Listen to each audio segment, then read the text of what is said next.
একটা কেন্দ্রে আছে, একটা রাজ্যে আছে। কেন্দ্রের বললে খুব মজা লাগে শুনতে, আর রাজ্যের বললে অনেকের বুক ফাটে। কেন বলো তো ভাই? এটা খারাপ জিনিস। অন্যায় অন্যায়। আমি অন্যায় করলে আমারও বিরুদ্ধে আপনাকে বলবেন। যাক, সে প্রসঙ্গে যাচ্ছি না, ফিরে আসি। তো যখনই আমরা কথা বারবার বলছি যে আপনি বলেছিলেন হিন্দুকে রক্ষা করব, আর আপনার আমলে আমার হিন্দু ভাই কেন খুন হয়েছে, আপনাকে জবাব দিতে হবে। এবং এই খুন হয়ে যাওয়ার পিছনে কোন গাদ্দারগুলো আছে, যেই গাদ্দারগুলো ওই জঙ্গিগুলোকে আমার দেশে আসতে সহযোগিতা করলো, আমার হিন্দু ভাইদের খুন করতে সহযোগিতা করলো, সেই গাদ্দারগুলোকে খুঁজে বার করতে হবে, ফাঁসিতে ঝোলাতে হবে। আজকে আমাদের এই মঞ্চ, ইমাম মুয়াজ্জিনদের মঞ্চ থেকে আওয়াজ উঠছে তো নাকি ভাই?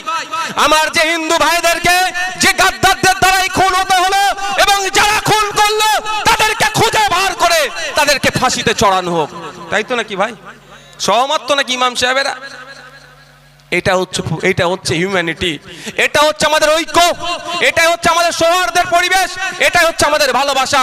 আর রাজনৈতিক কারবারিরা এটাকে ধ্বংস করতে চাইছে তাদের রাজনৈতিক ফায়দা নেওয়ার জন্য।